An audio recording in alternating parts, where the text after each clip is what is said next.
What's up, everyone? Tara Roberts here with Fantasy Pros, bringing you my top 10 waiver wire picks for week 4. But before we get started, ready to make a bold statement after dominating the first 3 weeks of your fantasy football league? Introducing the Bling Ring from Trophy Smack, the championship ring that shouts victory. We've teamed up with Trophy Smack to bring you an epic giveaway that will take your league celebrations to the next level. To be eligible, all you need to do is subscribe to the Fantasy Pros YouTube channel, your ultimate source for fantasy football insights and updates. Leave a comment on any of our videos, and that's it. The best part, we'll be announcing the lucky winner right here on the channel, so don't forget to turn on those notifications. That way you'll be the first to know when new episodes drop and when it's time to claim your prize.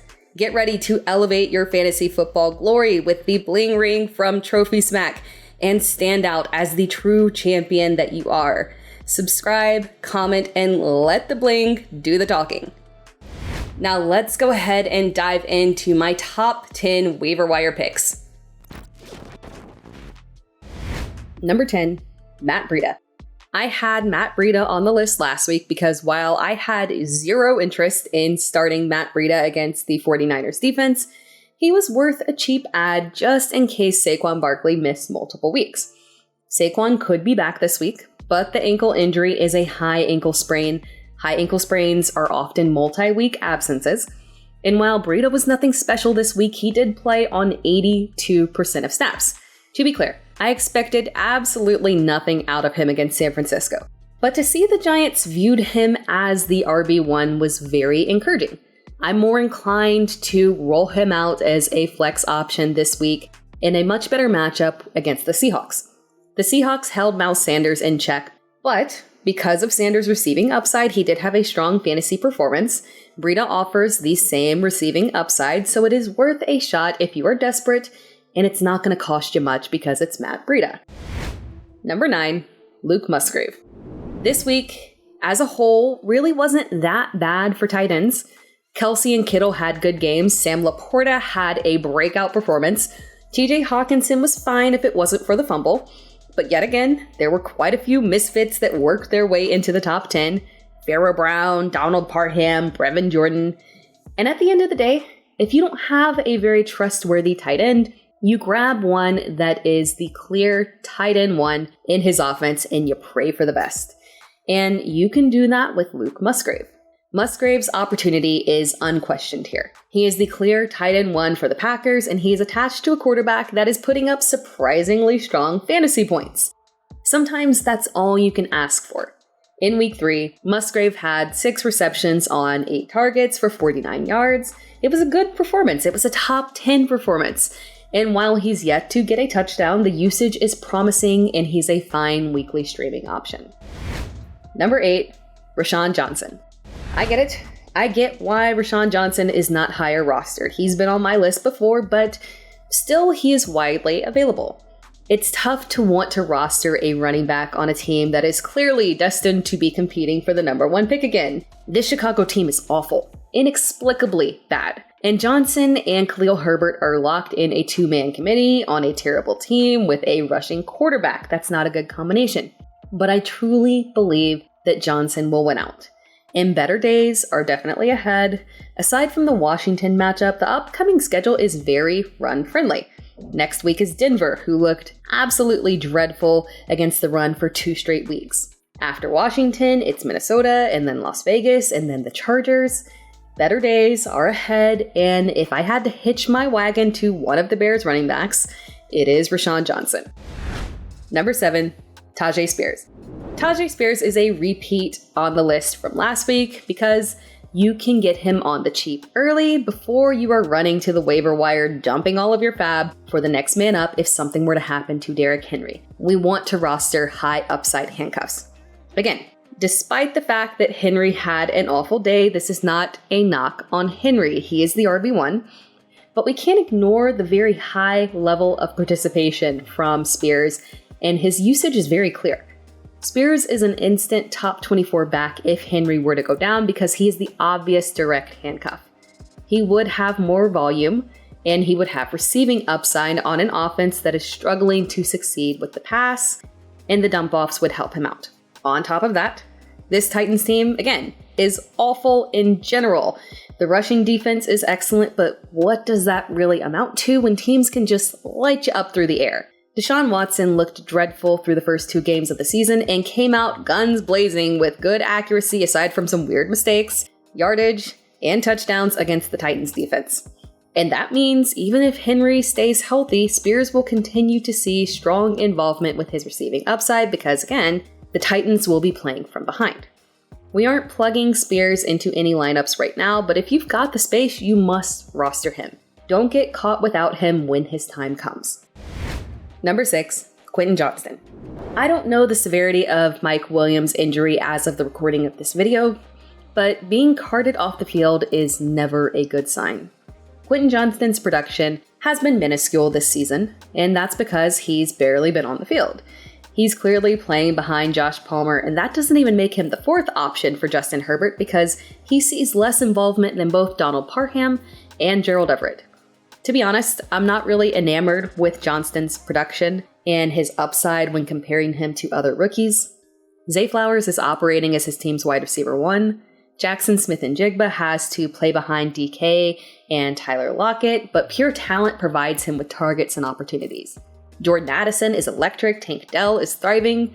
Johnston just doesn't really do it for me right now, but who am I to turn up my nose to a first-round pick that is now going to have the opportunity to be the wide receiver 3 for Justin Herbert? I'll tip my hat here. Johnston is not the one that I prefer, but he is a fine consolation prize, and you shouldn't have to spend a ton of fab to get him because he's not actually the priority waiver target on his team this week. Number 5, Marvin Mims. I didn't really have a ton of interest in rostering Marvin Mims outside of deep leagues because I truly believe that Denver's team is terrible. And Mims' fantasy production was strong in week 2, but it's tough to trust that level of production when it's attached to a snap count that's below 30%. But sometimes, talent just finds a way to produce, and Mims is very talented. This week, Mims had 3 receptions on 5 targets for 73 yards and no receiving touchdowns, but had a huge kick return for a touchdown. Mims is just talented, point blank. And while he's playing behind both Jerry Jeudy and Courtland Sutton, Mims is the kind of player that you want to roster early before he gets the opportunity to truly break out. It's coming because the opportunity will be there for him. The Broncos will have a hard time relying on their run game when their defense is getting absolutely lit up. And it's not just the recency bias of Miami destroying them. They allowed a big game to Sam Howell last week as well. Russell Wilson is just going to have to continue to push volume, and Mims could definitely benefit down the run, so get in early. Number 4, Josh Palmer. If you head over to my Twitter, you will see my pinned tweet that mentions Josh Palmer's epic 2022 performance against Kansas City, where he had 8 receptions on 10 targets for 106 yards and 2 touchdowns.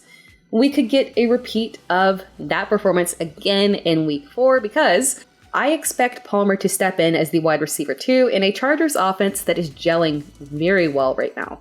Keenan Allen is the unquestioned alpha, but Herbert has looked strong through the first 3 games of the season, and the wide receiver 2 in this Chargers offense is very relevant. The Chargers drafted rookie Quentin Johnston for this moment, but thus far, Johnston has played 4th fiddle. Yes, 4th fiddle, I mean that, it's not an accident. He's been the 4th fiddle behind Keenan Allen, Mike Williams, and Josh Palmer. And if I know one thing about Josh Palmer, he can rise to the occasion when he is called upon. Palmer had 4 receptions on 7 targets for 66 yards and 1 touchdown. And this week, the Chargers face Las Vegas. I expect another strong performance from Justin Herbert, and Palmer is a strong flex option if Williams is out. Again, adjust your fab accordingly depending on the severity of the injury. Number 3, CJ Stroud. If you need a quarterback to stream this week and you missed out on Jordan Love, CJ Stroud is an excellent option. It might feel uncomfortable playing a rookie quarterback on a factually bad team, but he is producing, and he's got the talent to continue moving it forward.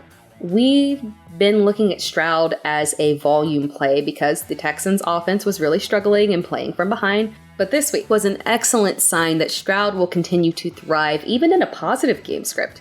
Stroud went from 30 completions on 47 targets for 384 yards and 2 touchdowns in week 2 to success in a game where Houston absolutely dominated. He didn't have to push high volume. Stroud just had 30 attempts, but he completed 20 of them for 280 yards and 2 touchdowns. This is a fantastic sign of somebody that we want to roster for the long run.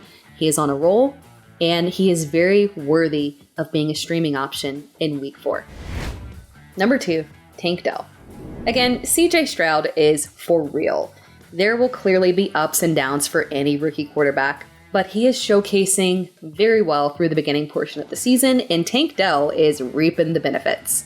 Dell is a repeat from last week's list, and he is still widely available on waivers. He's earned snaps, trust, targets, and you need to grab him immediately because this could absolutely stick throughout the remainder of the season.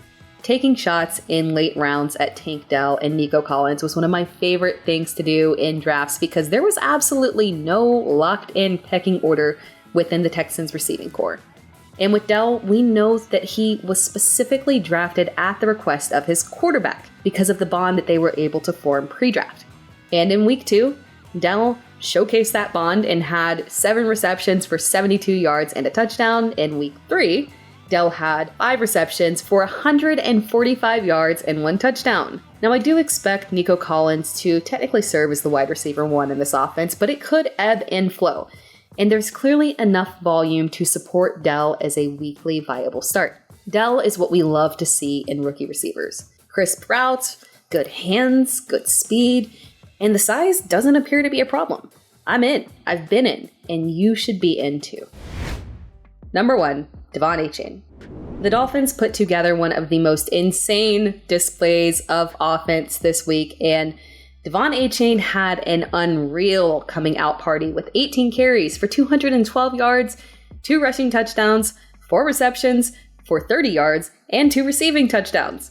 Now, keep expectations in check and don't go throwing all your fab at him like we did with Jerome Ford, because this isn't really the same situation. Pretty much anyone and everyone that touched the ball for the Dolphins went off today.